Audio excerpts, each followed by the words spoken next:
Computer decides to not crash. All right, cool. So, welcome back. Missed you all dearly. Kind of a lie. So we left off, last time I saw you guys, we left off with Jackson. Then you had a historical trail piece that you worked on Monday and Tuesday this week. I say it's a pretty freaking easy assignment. Like, now I know. Double screen. Go to the actual website and then just double screen with Canvas. Yeah, now I know what 8A and 8C are doing. Leave the desk alone. Okay. God, don't go freaking Hulk on us. Yeah, now I have a better idea of the other social studies classes in the building.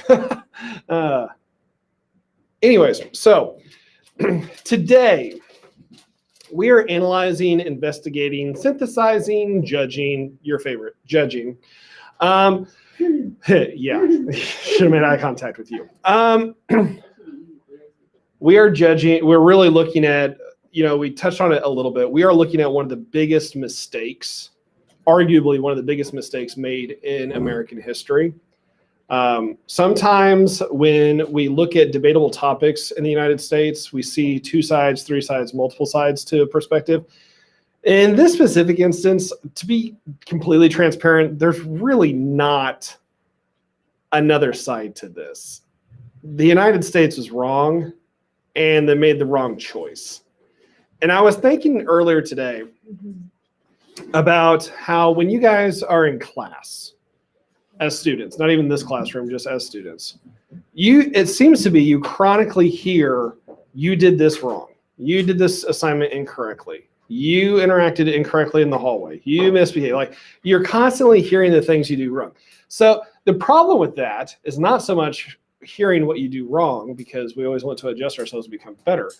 But you constantly hear what you do wrong, but then you sit in an American history class and all you ever hear about is like a bunch of people who are perceived as perfect, who made all the perfect choices in U.S. history. And that's a load of crap.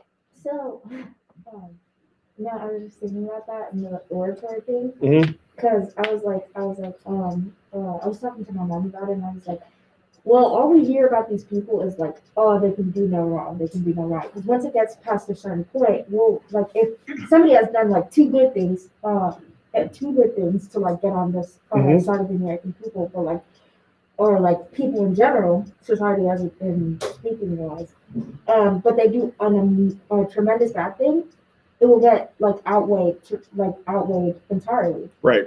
But if somebody does so many X amount of good things, and then some scandal comes on later on in their career, we'll tend to ignore that because we want to remember them as what they did, like the good things that they did.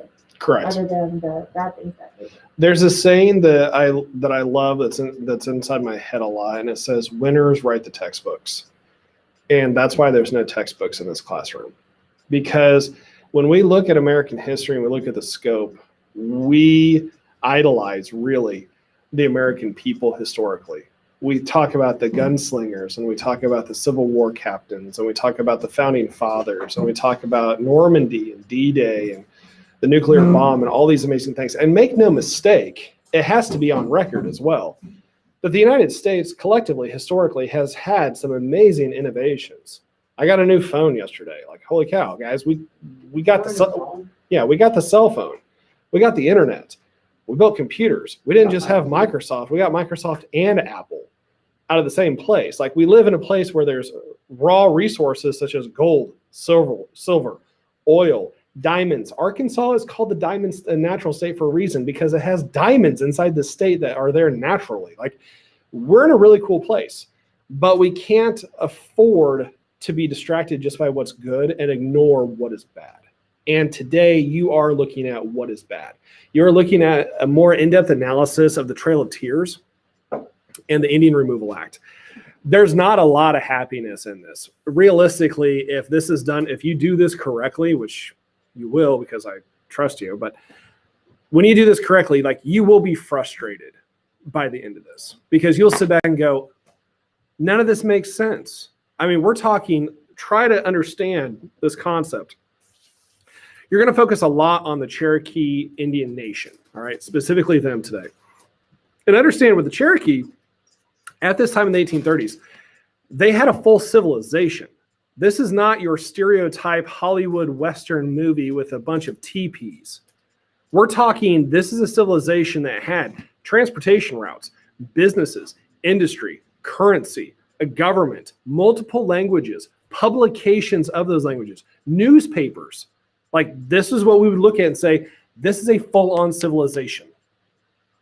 And another group came in and said, hippity hoppity, your stuff is now my property. And in turn, like, we're talking not even a grab your stuff, you're leaving. It was start marching. And we're going to put you in camps.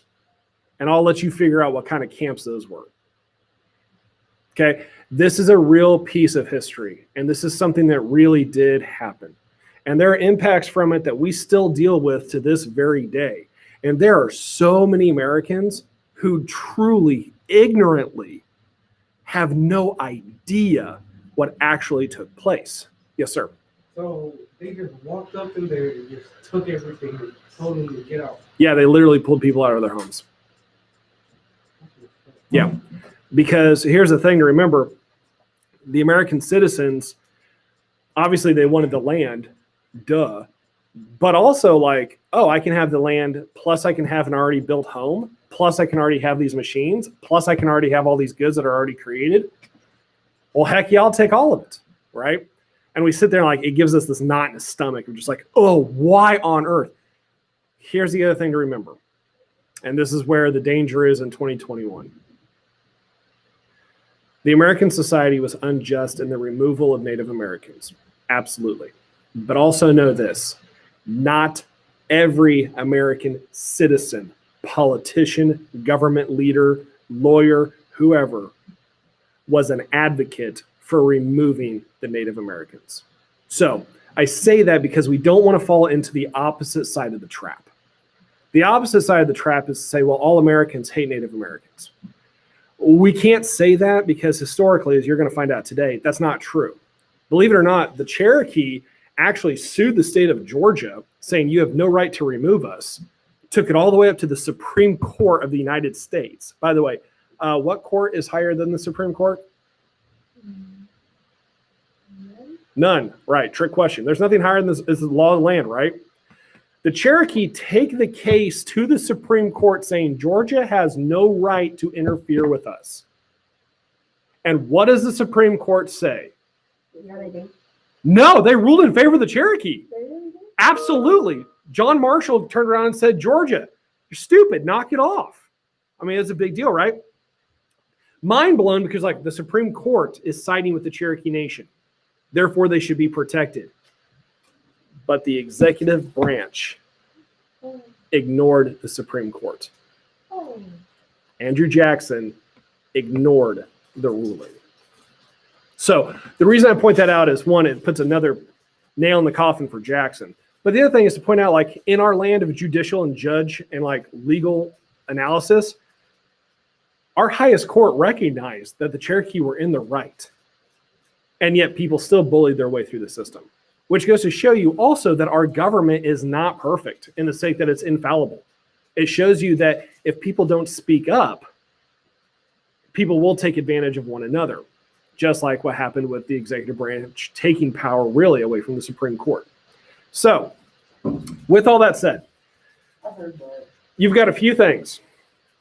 Oh, Heard what? no. Okay, so you've got a few things today.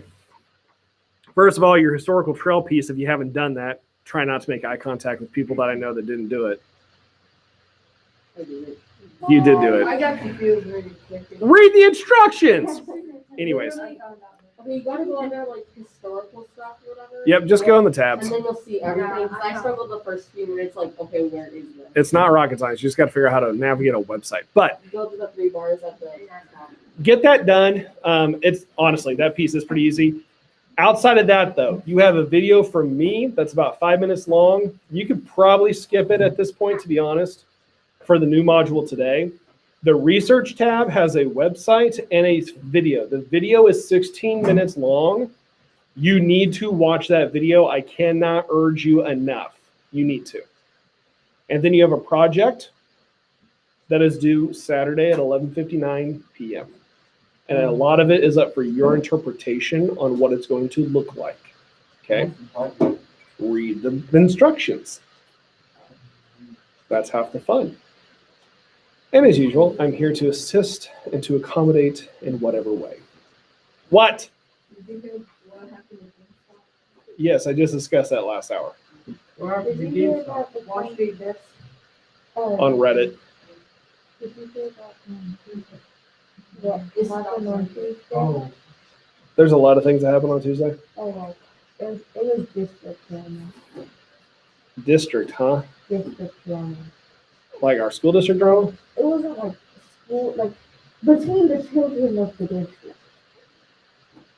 This makes absolutely zero sense. So you might as well just explain it now, So since you piqued my curiosity. when I got